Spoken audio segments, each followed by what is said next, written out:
ह्रीङ्कारवासिनि चराचरलोकवेद्ये श्रीरेणुकाम्ब भवता तव सुप्रभातम्।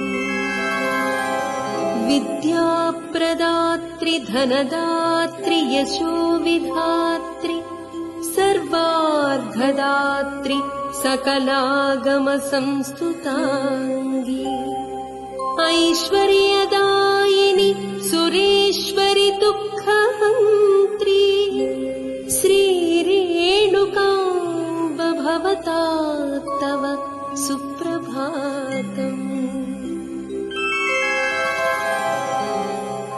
त्वत्पादपद्ममभिषेक्तुमनन्तकुम्भेष्वा पूरयन्नति विनिर्मलगाङ्गतोऽयम्।